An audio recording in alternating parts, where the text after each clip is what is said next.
There is a dynamic, a play in Washington, D.C., that's also a play in every major city in the United States of America.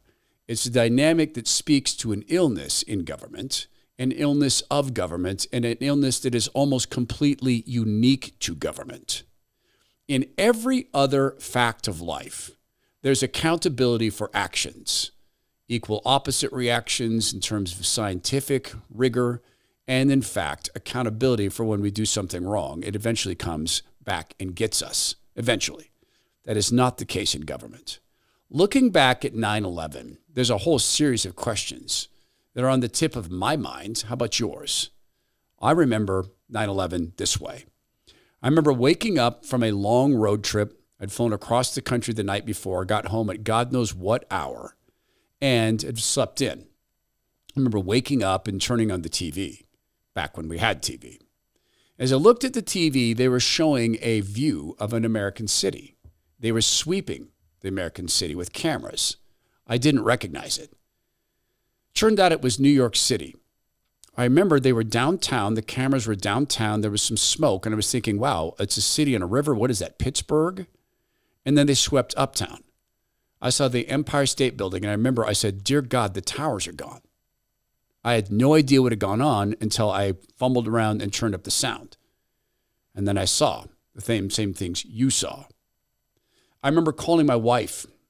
I was at that point my girlfriend. Yep, we were living in sin, God forgive us, at school to make sure she was okay and that she saw what was going on. She was teaching kindergarten. They weren't talking about what was going on, but they were aware of it. But I thought of this. I thought of an elevator operator, a guy I'd never met. Well, that's not true. I met but didn't know anything about. He simply took me on top of the windows of the World Trade Center.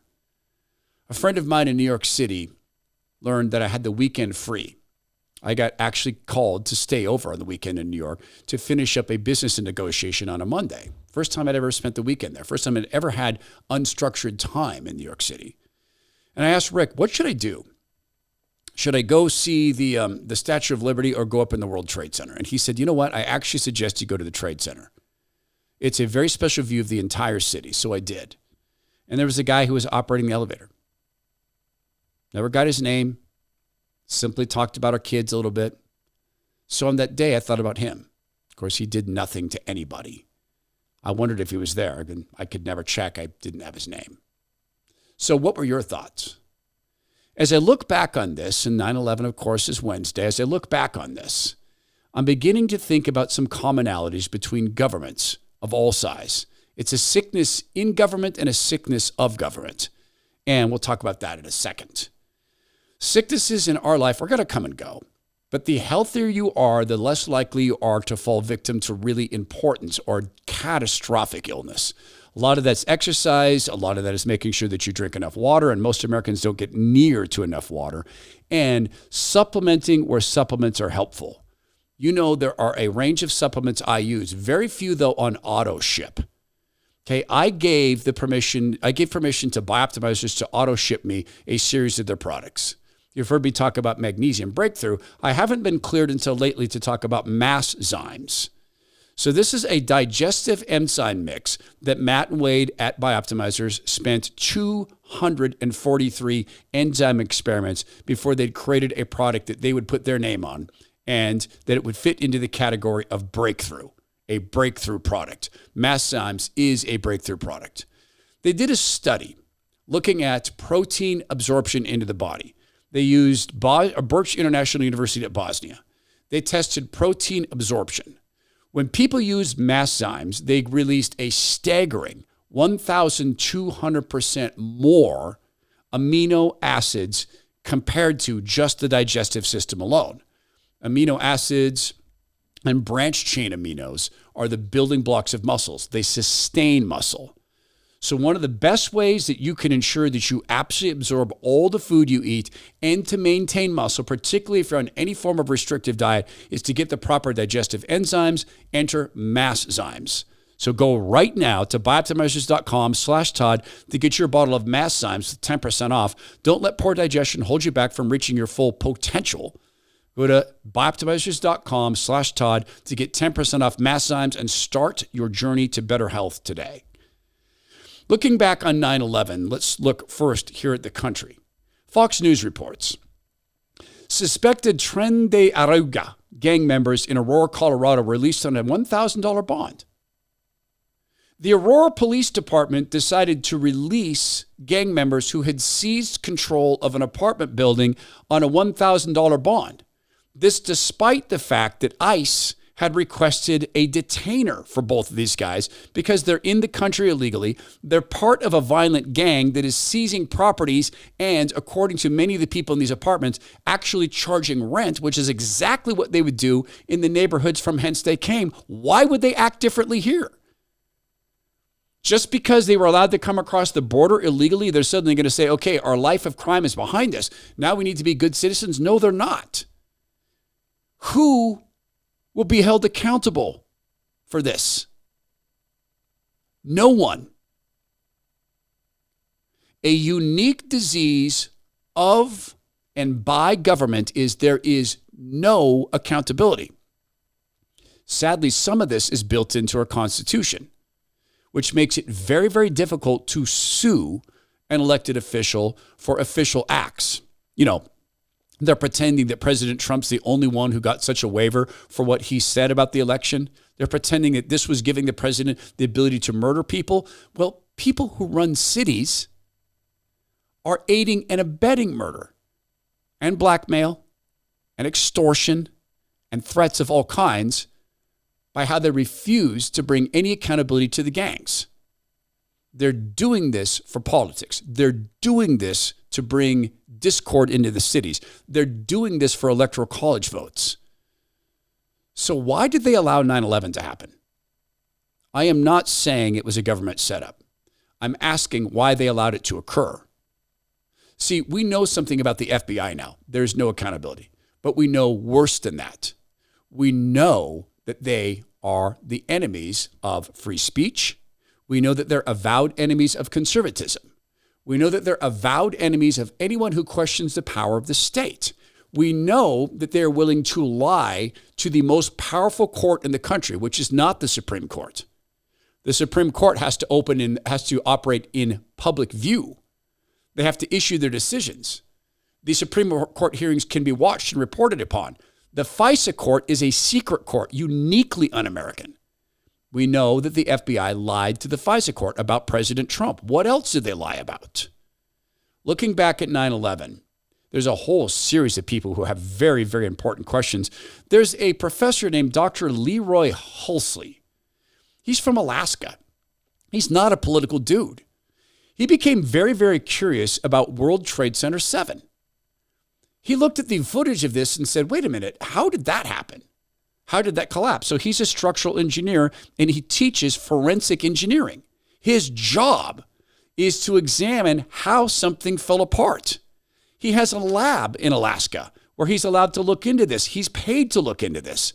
He had graduate students help him do an analysis of World Trade Center 7. And you know what he came back and said? Fire did not take this down. The internal workings of the building did not melt. That beam did not fail through fire. Something else took it down. It is his belief that explosives took it down. That's frightening. And an FBI willing to land rhetorical explosives into the body politic. Why would they have a problem with explosives in a building like that? Rhetorical bombs, like President Trump, is controlled by Vladimir Putin. Rhetorical bombs, like the Hunter Biden laptop story, is propaganda, Russian propaganda. Or cultural bombs, allowing criminals to cook up massive attacks against America. Now, is it hubris, pride? Is it a reluctance to shake the boat, or all those things? There's a series of books about 9/11 I suggest you read if you've not, if you're curious about the topic at all. The first one's called The Looming Tower, Al-Qaeda and the Road to 9/11 by Lawrence Wright.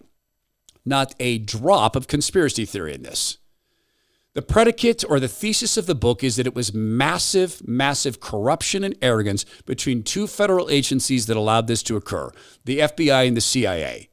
What you'll learn in the book is both agencies knew the terrorists were here. Both agencies knew they were planning to seize jetliners. Both agencies knew this was happening. But one person at the tip top of the Bill Clinton administration, a woman named Jeremy Gorelick, had erected a wall between the FBI and the CIA, where they weren't allowed to talk to one another about events like this. The book partially blames that wall erected by Gorelick for these agencies not connecting the dots to stop this terrorist attack, and they absolutely knew one was coming. That book will prove it to you. Incidentally, Jamie Gorelick was also one of the persons involved in the decision to force banks to give loans to people who could never pay them back for houses. She helped create the housing crisis. She retired comfortably from government, as did Bill Clinton. See, if you look into the FBI with what we know now, you have to ask a series of uncomfortable questions. Who was held to account for that? Who was fired? Who was made an example of? And to step away from 9/11, to go back to the plot against the Oklahoma Trade Center, or the Oklahoma bombing, the Trade Center in Oklahoma City. Jania Davis wrote a book called The Third Terrorist. This is the most remarkable book you're ever going to read about the Oklahoma City bombing, because you probably don't remember the third terrorist.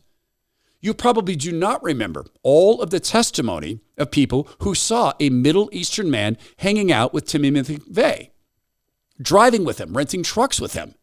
Or this, the day of the bombing, after they went down and found bodies and searched and began the search, they came across the leg of a guy who matched the description of the Middle Eastern man, wearing what he was wearing. Jania Davis followed the plan to blow that building up all the way over to Al-Qaeda. And the book is airtight. She was a national award-winning investigative journalist. A former head of the FBI endorsed the book. The FBI also knew that those people were in the country. We have to ask questions now based upon what we know about the FBI. Did they let 9/11 occur, or was it just hubris and pride, or competition between two competing agencies? The last book can reasonably be called kind of an opposition hit against Bill Clinton. It's called Dereliction of Duty, and there's a very, very key passage in it that no one questions. This is from Lieutenant Colonel Robert Buzz Patterson, United States Air Force retired. He carried the football, the nuclear football. He talked about the fact that Bill Clinton had an opportunity to take Osama bin Laden out. No questions asked. A quick hit and the terrorist was gone.